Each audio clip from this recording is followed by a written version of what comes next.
I'm going to throw it out there because I have started my deep dive on all the various preseason publications, and Drew Aller is rated by Phil Steele as the fourth, not the fourth best quarterback in the country, the fourth best NFL prospect at quarterback. And of course, many people hinge the season on one Drew Aller, and it's a lot more complicated than that. But Marty, why don't we start right there with your evaluation of Drew Aller that I've heard a few times, of course. Yeah, I mean, excuse me. Forgive the voice. I know Mark knows this, but we had the Pony baseball team. My coach, we had a doubleheader tonight, so there was a lot of yelling and screaming and coaching going on. But no, yeah, Drew has all the tools. All the tools. If he winds up a first round pick, if he winds up the first quarterback off the board next year, I'm not going to be surprised. I mean, Christian Hackenberg, who is people always make the lazy comparison, which is very lazy to make because Drew last year was much better than Hackenberg was in his sophomore junior season. Was a one like 50th overall or whatever it was by the Jets because people sold the tools. NFL teams think they can fix these guys. And with Drew, I'm not sure how much quote unquote fixing there actually is to be done. I think the change in offense coordinator is going to go a long way for him this year. But yeah, it wouldn't surprise me to see it happen. He's got the tools. There's no doubt about it. He's got the arm. He's got the size. You know, you go back to some of the throws he has made. I mean, his first ever game coming off the bench at Purdue on a Thursday night in the season opener when that place was fired up. I mean, as you two, Matt and Tim, may unfortunately come to learn over the years, Purdue at home in prime time is called the spoiler makers for a reason. That is just, no matter how bad they are, it is a tough place to play at night for some reason. And he came in cold off the bench when Sean Clifford was hurt and proceeded to make two throws that very few quarterbacks in college football are going to make, let alone when you're an 18-year-old freshman stepping on the field for the first time on the road in a hostile environment. The tools are there. There's no doubt about it. He needs to be better. I know, Mark, last time I was on, you and I even discussed, if you look at the stats from last year, his stats don't even necessarily need to improve. He needs to, if he had the exact same stats as he did last year, but you take his stat line against, say, like Maryland and Ohio State and flip them, and Penn State still beats Maryland, but still loses to Ohio State, you look at him completely differently because you're going to say, hey, yeah, Drew came out and played a great game. They just didn't get the job done. So I think his overall stats don't really need to improve. He just needs to be better against those top-tier opponents. He needs to be better when they go to USC. He needs to be better when Ohio State comes to Beaver Stadium. He needs to be better when they go to Camp Randall, which will probably be a night game. And if he does that and continues to have these tools, the arm, obviously his size isn't going to change. I mean, his footwork is not anything terrible. Like it's not something that really needs done. His pocket presence is pretty decent. And I also think last year he was hurt immensely by the fact his wide receivers just could not get open. The wide receiver room was terrible. They couldn't get separation, and that hurt him as well. But yeah, I'm not going to be surprised at all if this time next year we're talking about Drew getting ready to start for someone as a rookie after being selected in the first round. So, Marty, here at USC, as you know, we've had a run of really bad defensive coordinators, Clancy Pendergast, Todd Orlando, and then, of course, Mr. Grinch. And we're excited that things are going to turn around under Danton Lynn. You've had a run of offensive coordinators who have struggled, haven't been able to live up to the Joe Moorhead standard, the guy who was able to put all the pieces together, create that Rose Bowl team that Mark mentioned just a short while ago when he introduced you in our Penn State segment here tonight. So what do you think about the latest offensive coordinator, and what are Penn State fans and analysts thinking in terms of, is this likely to be the guy who puts it all together in ways that the past few offensive coordinators in Happy Valley have not managed to do? Yeah, I think there's a lot of excitement, around Andy Koldenicki. Now, I'll preface that by saying there was a lot of excitement when Mike Yurcich was hired, right? Yurcich came to Penn State with a great track record with what he had done all over the place, especially Oklahoma State. When the offensive coordinator before him, Kirk Shiraka, when Shiraka was hired, Yurcich is who James Franklin wanted, and Texas offered more money. And then there was the coaching change in Texas, and Franklin was able to get him, and he fired Shiraka after 1 year. So I'll preface it with that. But yeah, I think Koldenicki, one thing that he does really well is he does a great job of building his offense around what he has. Now, that said, Andy Koldenicki wants to run a lot of 12 and 22 personnel as well. What are the two strongest position groups on Penn State's offense? Running back and tight end. So it works out really well where this is a guy who does a great job of building his offense around what he has. But at the same time, Penn State's offense is built to be run the way he would preferably like to run an offense. From watching a lot of his stuff this offseason, when he was at Kansas, even going back to Buffalo, he does a great job of never letting the safeties get comfortable. He tacks safeties, keeps them on their heels, and that has a trickle-down effect to the rest of the defense. Now, obviously, the defenses in the Big Ten are much better than what he faced in the Big 12. But the guy can coach football. I have no doubts about it. I remember when I was actually at a game between the Steelers and the Packers when Mike Yurcich was fired. And when I saw the text message, my buddy who texted me, I texted him back immediately. And I literally told him, said, don't remember the guy's name, go hire Kansas offense coordinator. And sure enough, it worked out. But I think the expectations are very high. Again, I think it's a good mix where with what Kolodnicki wants to do, Penn State's built to do, he also does a great job of building his offense around what he has. And that was something that Mike Yurcich struggled with. I know when Yurcich was hired, one of the things people were really worried about was his lack of usage of tight ends in the past. And going back to Mike Gesicki almost 10 years ago now, Penn State's been on a heater at tight end. And people were worried, like, hey, he's got this great tight end room. Will he utilize it? And he really didn't. And when he was fired last year, there were some comments by James Franklin made of, hey, they asked him what was different because the offense became much more explosive after Yurcich was fired. And he made a comment along the lines of, we're letting guys do what they do best instead of us trying to make them be something they're not. Something along those lines. It was definitely a shot at Yurcich for, square peg, round hole kind of stuff.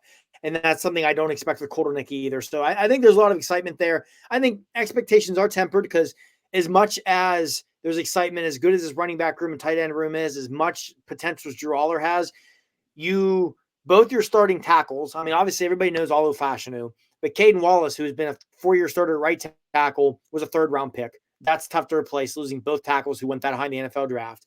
The wide receiver room still has a lot of question marks. So I think that, expectations are tempered when you keep that in mind, but I think people, myself included, expect Kolodnicki to be able to do a really good job of utilizing what Penn State has to really improve. And I think the biggest change that I expect to see is that explosive running game they had in 2022 when they beat Utah in the Rose Bowl. That was really the bread and butter of the offense that wasn't there much of the year last year. I expect that to be back this year with Andy Kolodnicki as long as the offensive line does their job. You talked about Andy Kolodnicki, and when we opened up, talked about Drew Aller. And when I think of Drew Aller, when he was coming in, I thought he was the kind of guy with the vertical passing game, just going deep, and unleashing him. But it did seem that Yurcich kind of put the clamps on that a little bit. I'd like to see him throw the ball down the field a little bit more. Losing Keandre Lambert-Smith, kind of a blow to that, right? Taking the lid off the top. But do you guys feel that you have the receiving core to do that? I know Julian Fleming came in, but he's what, Mark? He's probably more of a possession receiver guy than he is the kind of guy that's going to get you that down the field shot. What is your because I think one of the strengths of our USC team is our secondary. What do you have as far as your receivers that could open the game up for you guys? Because I know you guys are going to run the ball. Clearly, right? With your backs, you're going to run the ball. But do you have that component? If we decide that we want to kind of crash down on you a little bit, put the guys in the box to make USC play a little more even, a little more keep us fair. One guy to watch there, his name's Amari Evans. He's going to be a true junior. Arguably the fastest player on the team. His freshman year in 2022, he was used for that. Hey, take the top off the defense, even sometimes just as a decoy and open things up underneath.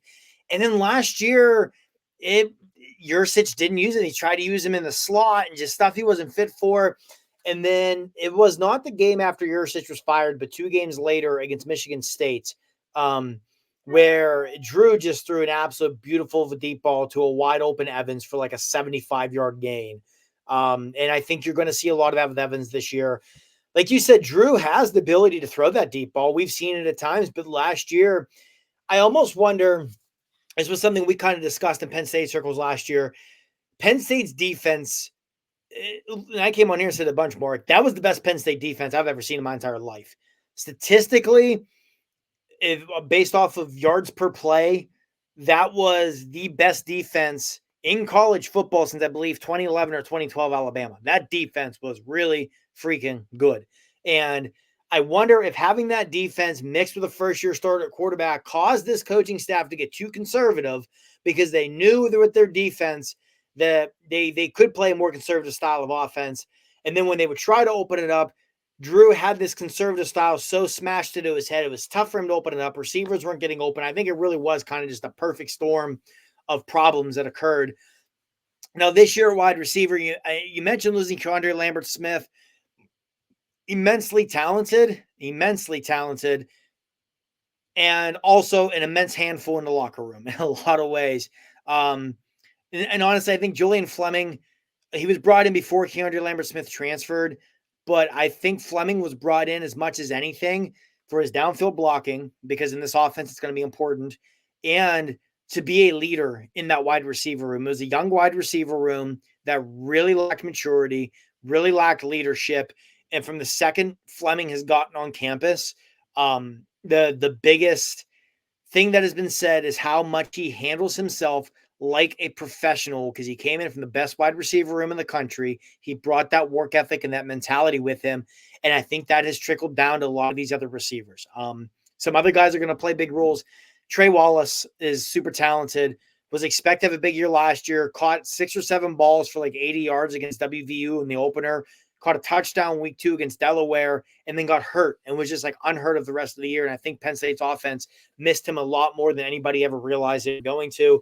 Liam Clifford, Sean's little brother, another name to watch. It's like the stereotypical slot white dude wide receiver. He's just the possession guy, going to move the sticks, catch the ball. But it's what he is.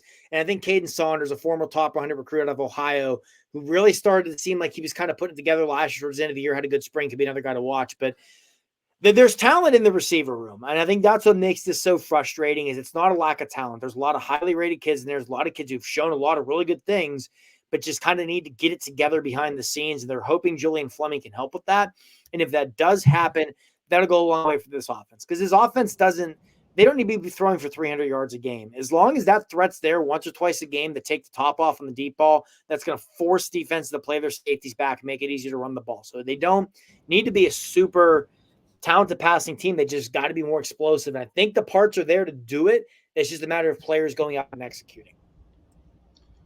All right. So, over at Ohio State, the conversation with Coach Ryan Day is, can he beat Michigan? At Penn State, the conversation with James Franklin is, can he beat Michigan or Ohio State? And a typical Penn State season, as most folks around here at the Voice of College Football are quite aware of, is that James Franklin will give you 10-2, but the 2 are against Michigan and Ohio State. How many kinds of those seasons does the Penn State fan base is the Penn State fan base willing to accept from James Franklin? Like, if that's 2024, 2025, 2026, is that good enough? It's a very loaded kind of question for a lot of reasons, but let me start with, they've lost 3 in a row against Michigan. Yes. Before that, James had won 4 of his last 5 against Michigan. The James Franklin can't beat Michigan narrative has always driven me insane, because until Michigan had 3 straight teams that won the Big Ten, went to the college football playoff, and then won a national title, he'd won 4 out of 5. So that, and I think with Harbaugh being gone, I think Penn State and Michigan are on a lot more level footing. That said, I get what you're saying, and a lot of Penn State fans will say the same thing. I would come back with 2 things. One, in the 12-team playoff era, 10-2 in the Big Ten, especially a school the caliber of Penn State, you're probably getting in. If they would have had the 12-team playoff this entire time, dating back to 2016, Penn State would have been in the playoff every year except for 2 of them. Also, there's a lot of people in and out of Penn State circles who still view Penn State as the program it was in the 70s, the 80s, and through most of the 90s. From 2000 until James Franklin arrived, the norm at Penn State was 9-3, 8-4. They had like 3 or 4 seasons in there where they went 4-8. They had 1 or 2 seasons they didn't win a game in the Big Ten. James Franklin has done a tremendous job at Penn State. I'm not sure Penn State has much higher of a ceiling as a program for a lot of reasons, especially in today's college football, than what James Franklin has done. So I don't fault any fan for getting frustrated with this. I get frustrated with it sometimes, but at the end of the day, you've got to ask yourself, is there any coach in the country who is a slam dunk better head coach than James Franklin that you're going to get at Penn State? Because I don't think there is. I think if you look at the guys who are clearly ahead of him, it's it's the Kirby Smarts, it's, Lincoln Riley, it's Steve Sarkisian, guys who aren't leaving where they're at. So I think that's part of it as well. But I think if the bottom totally would fall out, like I think if they don't make the playoff this year, and it's not because of injury, I think he is under a lot of pressure going into next year because this schedule is not challenging. You don't play Michigan, you don't play Oregon. You got to go to Wisconsin, but I don't think Wisconsin is going to be anything too terribly challenging this year. Even if you want to chalk that Ohio State game up as a loss, other than when they come out to the Coliseum to play USC, and obviously USC is going to have their own litany of questions this year. And I mean, you guys know this better than me, but I feel like in the trenches, they're really going to struggle year one in the Big Ten. Even if you lose that game, if you're 10-2 and those are your two losses, especially because if you do lose that game, USC probably did put together a really strong year, you probably still win the playoff. So I do think if they miss it because they lost 3 or 4 games, and it's not because of a litany of injuries or something, then there's a lot of pressure on him going into next year. But at the same time, man, if he's just going to continue to win 10 games, especially now it's a 12-team playoff, that's going to get you in most years. I just have a hard time seeing a scenario where Penn State does better. Again, the guys who are definitely better than James Franklin are guys who are not leaving the jobs they're at. Well, we know what Allen and Singleton are going to do. They've proven what they are. Could you just talk to our fans? Tell us about your offensive line. So we know that run game is great. You could have all the backs you want without those big dudes up front making those holes for your backs. Doesn't matter how good they are. Just who have you lost? Who do you have, and who do we need to keep an eye on? Yeah, like I said earlier, they're definitely replacing a lot along the offensive line. Pashin is the big one. Caden Wallace was a 3rd-round pick of the Patriots. Hunter Norzad, who was a center the last 2 years, was a 5th-round pick of the Chiefs. I mean, there's a lot of bodies there, and a lot of guys I like a lot, and a lot of guys with starting experience. One thing that kind of proved to be a blessing in disguise and was wild because they won all their games in this scenario anyway. Down the stretch in 2022, their offensive line got decimated by injuries, and yet they just kept winning games, largely because outside of Utah, they didn't play anybody worth a lick in their last 5 or 6 games. But a lot of young guys got a lot of experience. So Drew Shelton's going to step into left tackle. Drew Shelton started the last 5 or 6 games that 2022 season, including the Rose Bowl, played a lot last year in reserve. He's got a ton of experience. Your interior offensive line, you're bringing back JB Nelson, who was a starter last year until he got dinged coming down the end. You bring back Vega Ione, who was a starter last year, or played starter reps, I should say. At center, you have a 5th-year senior, Nick Dawkins, who's been around, probably going to be a team captain. Also in the interior, you have an incoming 5-star offensive lineman, Cooper Cousins, who is probably the most college-ready offensive lineman they've ever brought into the Franklin area. He's going to play a ton. And at right tackle, you feel really good because you've got Anthony Donka, who last year was thrown to the Wolves against Ole Miss in the Peach Bowl. First time he ever played right tackle in his life, and played extremely well. They were extremely high on him. You have Nolan Rucci, who was a 5-star recruit who transferred in from Wisconsin. And when he came to Penn State, the kind of word behind the scenes in the Lash building was, hey, Wisconsin didn't develop him fully, and there's some more development there. And he's been on campus since January. He's put on like 18 pounds of muscle. So, 5-star kid who's taken to the strength conditioning program like that, you feel good. And behind them, you have Javen Williams, who's a redshirt freshman, who's also a former 5-star recruit, who word was last year towards the second half of the year that light was really starting to go on for him in practice. So while there's not a ton of necessarily starting experience up there, like I said, because of injuries, they've got a lot of guys who have played a lot of football still and who they're very high on. So I think the offensive line might take some lumps early in the year until they kind of mesh and gel as a group. But I don't think it'll be as good as last year's offensive line, but I still think it'll be an above average line. And to build off that real quick, Matt, sorry not to cut you off, but this is going to be a group that's going to be really, really good at just road grading, drive you into the ground and run the ball down your throat kind of blocking. And that's what this offense is going to want to do. So I think that's a big factor too. So Marty, you know that USC, we had a big defensive coordinator change in the offseason. And, a year ago, I felt that if there was any way for Lincoln Riley to bring aboard Jim Leonard and sack Alex Grinch, he should have tried to do it. And when it became apparent in early November, late October, that Grinch was not going to survive into 2024, we did our USC defensive coordinator big board. And after Jim Leonard, second on my big board was Tom Allen. I'm a big Tom Allen guy, very impressed with his body of work as a defensive mind at Indiana. Of course, his familiarity with the Big Ten, obvious selling point on the defensive coordinator market for USC. But as it turned out, USC got D'Anton Lynn, whom I really like, but I do think, because I've gone on record saying it, that Tom Allen would have been an even better choice for USC defensive coordinator. So where does Tom Allen go? He goes to Happy Valley. What are you seeing? What are you observing from Tom Allen as he takes over for Manny Diaz under James Franklin? It's funny you mentioned that, because last year when the season was starting, a lot of us in Penn State circles talking like, all right, defense can be great. Manny's probably becoming a head coach. Who's top of our big board? And we're like, well, Tom Allen's probably gonna get fired. So let's put Tom. It's like you. He knows the Big Ten. And the big thing with me with Tom Allen, he had really good defenses in Indiana without a lot of talent. You give him the talent he's going to have at Penn State, or he would have had at USC, and it's easy to see the excitement, right? So, yeah, I expect the defense, it's going to take a step back. There's no way this defense is as good as it was last year, especially when you lost the first-round pick at edge rusher. You lost another edge rusher who went in the top 50 picks in Adiza Isaac. You lost a lot of talent from that group, but they're still really, really good. Tom Allen knows this conference. His defense is not that different from Manny Diaz's. Very aggressive, very attacking. So these guys already have that mindset. And again, I'm sure this isn't coincidental. Similar to the Koldenicki stuff and some of the personnel, Tom Allen likes to use a third safety as his Sam linebacker. Penn State safety room, probably the deepest spot on this defense outside of defensive tackle. So again, I'm sure that's not a coincidence. I'm sure those are things that were factors when Franklin made the hire.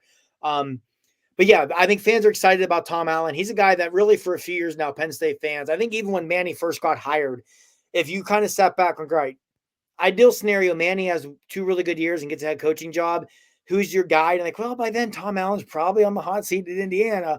So yeah, I think it's a great hire. I think he'll do really well. But I will say D'Anton Lynn, when he left UCLA to go to USC, that was one the Penn State fans didn't like, because I mean he's a Penn State letterman. He was a great corner here. And he was a guy who I think when Tom Allen was first hired, people were like, all right, well, Tom Allen, 1 or 2 good years, goes back to being head coach. We'll go pluck D'Anton Lynn from UCLA and bring him home. And, you know, obviously with the money he's going to make at USC in the program, it would be a lot harder to do that there. But no, I do think you guys got a great one in Lynn as well. I mean, his dad was a tremendous coach for a long time in the NFL. I mean, he's still an offense coordinator somewhere. I forget where, but he's a great coach. D'Anton was a phenomenal player here. Great leader on defense. I think you guys, even though Tom Allen may have been your favorite, I think Lynn will do really, really well with you guys. So I ask everyone that comes on this question, and so I'm not going to let you off the hook either. So let's say this: you're scouting for SC, and you're going to go at that. You're going to go at now. I know you don't know much about Allen's defense. You know, just based upon who you have, what you've seen this spring, etc. Where does USC attack this defense? Where would be? I know you guys have a lot of turnover on the line, corners, etc. Where do you think SC should attack to be successful? I would be looking to attack the middle of the field with the passing game. Yes, Penn State lost those 2 guys at defensive end, but you bring back Abdul Carter, who's probably going to be a first-round pick this year. He's moved from linebacker to defensive end full-time, and he's basically just going to have the role similar to what LeVar Arrington was back in the day, similar to what they were going to do with Micah Parsons in 2020, of like, you know, Abdul, just roam around, go kill the quarterback, do whatever you want, basically. You have denied Dennis Sutton at end as well, who is a former 5-star guy who has flashed a lot in 2 years coming off the bench, and your defensive tackle room is like 5 deep. So I don't want to do anything where I'm looking to attack that line, because it's not going to work. Your safety room, other than Ohio State, is probably the best in the Big Ten. You lose a lot of corner, but you also have a lot of talent returning at corner. So if I'm looking to attack now, early in the year, I'm testing those young cornerbacks. But by the time this USC matchup rolls around in October, I think some of those guys have settled in. I would look to attack the middle of the field in this linebacking crew, because Penn State at linebacker this year, as I mentioned, in Tom Allen's defense, that Sam linebacker is going to be more of a safety, and it's most likely going to be Jalen Reed, who very similar to Marcus Allen when he was here. Phenomenal run support safety, can definitely be beaten coverage though. Their Mike linebacker position, probably the weakest spot on the defense. And a will linebacker, they have Tony Rojas, extremely talented, a kid they beat out Georgia for in recruitment. But this will be his first year as a starter, so he's got a lot to prove. So I think on paper, your best bet is going to be to attack the middle of the field and try and put those linebackers in space, because Rojas is a great athlete, but you leave a lot to be desired athletically at the Mike position. And again, with Jalen Reed is kind of the Sam safety hybrid. He's another one you can kind of expose a little bit athletically. So I think that's what you want to do. You want to get your playmakers in the slot, your tight ends, backs out of the backfield, whatever it may be. Get them in the middle of the field, attack these linebackers, try and get them in space and allow your playmakers to make plays. Because I do think this defensive line is going to be excellent. The safeties will be excellent. And while those corners may take some bumps early, I think once you get a couple weeks in, that cornerback room is going to be just fine because there is a lot of talent there, just not a lot of experience. And like you guys were talking, I caught a little bit of it before I joined in. If you've got talent, usually it's going to pan out, right? Even if not all the guys work out, you've got 3 or 4 guys you really like, odds are at least 2 of them are going to work out. You'll be okay. So that would be me. Attack the middle of the field, attack these linebackers, try and get them in space, moving laterally, and try and expose that with your athletes. See, did you hear that, Gabe? It's going to be Joey Olsen show. You watch. All right. Thanks, Marty. Yep. So the timing of this Penn State USC game, it's in the middle of the season. And, so sometimes you have a September game, like USC has a Michigan game in September, and on other occasions you play a team in your conference in November. So to me, it seems as though like mid-October is the time of year when there seems to be none of those has the coaching staff settled in, have the coordinators gotten on the same page. I think there's a purity about this USC Penn State game because of its placement on the calendar. Like I don't see any of those outside intangibles really entering into the conversation the way they do for Michigan. That's the Big Ten opener. It's still going to be fairly new for those two teams. There isn't going to be a weather factor in November. And I know that I'm sure there are plenty of Penn State fans who would love USC to go to Happy Valley in November, if that could ever happen. So there's a purity about this game. And I imagine Penn State fans share the same line of thought. Yeah, absolutely. And if you look where it falls in the schedule for Penn State, if you have to go cross country to play a team as talented as USC, it's a good spot because you play UCLA at home the week before, who, I'm sure you guys have no problem me saying this. UCLA is going to be terrible this year, so you should pummel them. And that's a big noon kickoff. So you then essentially have all day Saturday to start, prepping, preparing, and then, hopefully you can get out to SoCal, Wednesday, Thursday, avoid the jet lag. It's a real thing. It's last year for baseball, we had to do a tournament out in Modesto, California, and flying there from the middle of Pennsylvania. Trust me, it sucked. And then you have a bye week the week after USC. So fall's a good spot for Penn State. And I agree with what you said, where by then it gives these new coaches on both sides time to really kind of settle in, gives your players, like the young guys like I talked about in the cornerback room, gives them time to kind of settle in, get their feet wet. Now, luckily for Penn State, unlike USC, they don't have a trip to the big house beforehand. Penn State, if they're not undefeated coming into this game, that something's probably already gone haywire on the season with who they play beforehand. But yeah, and you mentioned the purity of it. One thing that I am very excited for is the first time USC comes to Happy Valley. And I know when the original schedule for this year had them at Penn State, this was the plan. Prime time, whiteout with 2 of the best uniforms in college football. It doesn't get better than that. So hopefully whenever they do come to Happy Valley for the first time, that will still be the plan, because you put those 2 uniforms, those 2 programs under the lights in a whiteout setting, like, man, that's like college football. It's absolutely, it really is the chef's kiss. It's at its best. And I just go back to one of the things I'm so excited about with the Big Ten expanding. The last time these 2 teams played, as heartbreaking as it was for me, that was one of the best football games I've ever watched in my entire life. What was it at one point? Like 4 straight plays from scrimmage ended in a touchdown or something like that. Like, it was just nuts. And it's just fun when you get these teams who are this immensely talented playing each other. That's what you're going to get. You're going to get a lot of awesome football. So yeah, I do think, like you said, fall's in a good spot on the calendar for that. Everybody kind of has time to settle in, and I'm sure that's going to be, I don't know who else plays that weekend, but I'm sure this will be one of the premier matchups and have a chance for college game day and everything of that sort to be there, which just kind of adds to it and adds to the excitement and that sort of thing. Okay, I'm not going to lie, Marty. I still don't think I'm over 1993. when I saw USC go to Happy Valley, I call it not so Happy Valley. That was the massacre that happened there that day. But what is it? So I've been thinking about rivalries within the Big Ten, because obviously as USC moves from the Pac-12 now into the Big Ten, thinking who could possibly be some of those natural rivalries. And Penn State's one of the schools, when you guys were up, especially in those 90s and rolling with Joe Pa. I mean, and then we had the other side of it when we had, Carroll towards Paterno's later years rolling. Is there any kind of, do you feel that? Because I'll tell you what, when I met the fans for Penn State, every time I've met Penn State fans, either on the street, here in LA, or when we're tailgating at Rose Bowls, I mean, you guys are great. It's kind of hard to get angry at you guys. What is the vibe about USC and these guys entering? I know you guys are late to the party a little bit, right? You've been here for a while, but you're not one of the original Big Ten schools. What is the atmosphere? What is the feeling towards USC entering the Big Ten? I think a lot of Penn State fans are excited for a lot of the same reasons you mentioned. You kind of look at it, Penn State and USC are two programs that are very similar, right? I mean, USC from a national championship perspective, obviously has had more success recently with the Pete Carroll run. But I think if you look at both programs historically, there's a lot of similarities there. They're both definitely two of your traditional blue bloods. And you guys will always have UCLA, but you mentioned Penn State kind of being late to the party in the Big Ten. We've never really had that true Big Ten rival, right? Maryland and Rutgers try so hard to make it a rival with Penn State, and then it comes out in the game 50-6 every year. And it's not. And Ohio State fans will never admit that them and Penn State are rivals. And I get it because Michigan, but that's always kind of been the rivalry for Penn State fans. But a lot of that's been built around like, okay, as long as we've been in the Big Ten, Ohio State's been the dominant program. At least Daniel will admit it. As long as we've been in the Big Ten, Ohio State's been that program. That's the program we want to topple and take it down.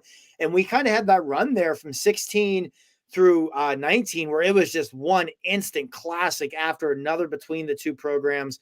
And the last 2 years, they've kind of gone back, even though last year's game wasn't exciting. Still, one-score game came down to the end. Year before, one-score game that came down to the end. So I think that opening is there for Penn State with the rivalry, because even though a lot of Penn State fans would never admit this because we like to make the little brother jokes and whatnot, ultimately our biggest rival is and forever will be Pitt, but we don't play them that often, and there's an opening there, and I would love for something to develop with USC, and, it would be great. And you mentioned the Penn State fan thing. It's funny because I hear that from a lot of fan bases that they have similar interactions with Penn State fans, and I'm lucky enough that pretty much every game I've ever been to where I've interacted with their fan bases at Happy Valley, it's been similar. Those fans have been that way. And I'm sure part of it is because you're walking into a tailgating environment that isn't super hostile like some of the other places are. But yeah, I think that definitely is something that could happen.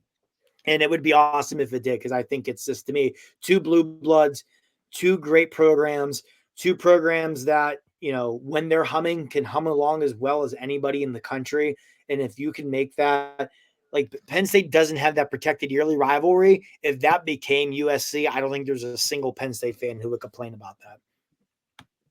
It was Iowa. Who has three? Someone has like three protected. Right, Mark, you could probably help me. Is it Iowa? Nebraska, Minnesota, Wisconsin.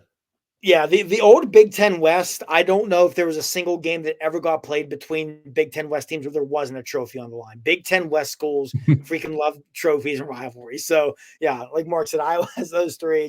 It's a Big Ten West thing, apparently, where even whenever a lot of the West schools would play schools from the East, like Illinois and Ohio State play for a trophy. Like, why? I don't know. Michigan and Minnesota have the little brown jug. There's just something with those old Big Ten West schools always needing a trophy in rivalries. Yeah. So, Mari, last season, there was obviously it wasn't fun, but it was memorable in that, Michigan did not throw a forward pass in the second half and was still able to win in Happy Valley. And then, of course, against Ohio State, you had that defensive touchdown and you're thinking like you have the upper hand and then it gets wiped out. In terms of, getting a sense from coaches, from players, which of those two moments or episodes is kind of like the bigger sequence of events that's kind of sticks in the craw and is kind of fueling this team as motivation to get it right this year? When players and coaches talk about how to turn this thing around and kind of having that fuel to be better, which of those moments stands out more for folks at Penn State? I think it would be the called back touchdown against Ohio State, just simply because Penn State has been so close so many times. In 2017, they had a 14-point lead in the fourth quarter in Columbus and blew it. 2018, in front of the whiteout crowd, Miles Sanders scored with 6 minutes to go to put them up by 12, and they blew it. 2022, they took the lead at home with like 7 minutes left against Ohio State and blew it. And I think that was just another one, like, just here we go again. Like, if that play isn't, because it was probably the right call to flag that holding on Kalen King, but man, was it iffy. He probably held, but I just, with the ball not even in the air yet, I didn't like the flag being thrown there. And yes, Penn State's offense struggled that entire game, but Ohio State's offense struggled too, and they wound up getting 7 points there. That was a huge swing. If that swings the other way, and instead of coming out of that series, it's 10-3 Ohio State, it's 10-3 Penn State instead. Penn State's got the momentum. That defense is really going to be swarming. Who knows where that game goes? So I think it's that one, because the Michigan thing too, by the time that started, you kind of knew you weren't winning the game. The Ohio State game, you were in it to the very end for the most part. So I think that's where that one's kind of more that what if setting in the craw, because it's just like, man, if that doesn't get called back, who knows where that game goes? Who knows where that game goes?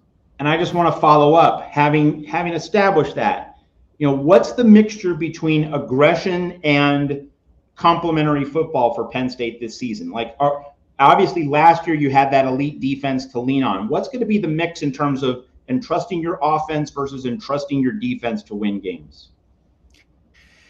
I'm hoping we see more aggressiveness on offense, and I think we will with Andy Kotelnicki.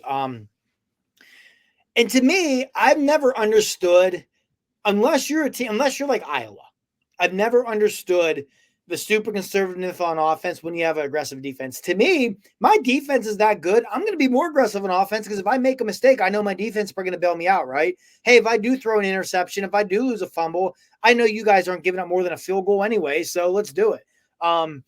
So I'm hoping there's more aggressiveness. I think there will be. I'm cautiously optimistic there will be.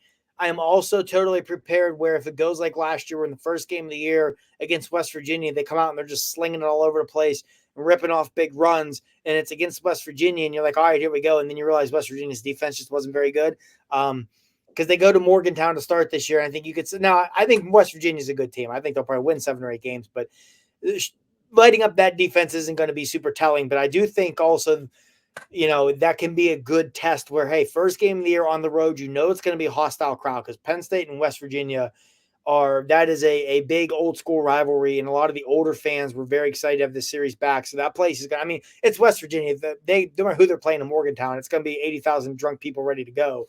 So it's going to be a hostile crowd, but I think that's a nice test where you can test that aggressiveness, right? Hey, let's come out. Let's be more aggressive on offense, because I think you need to be. Again, like I said, I've never understood the mindset where if you have a great defense, to me, that's why you should be more aggressive in offense, because the defense is going to bail you out if you make mistakes.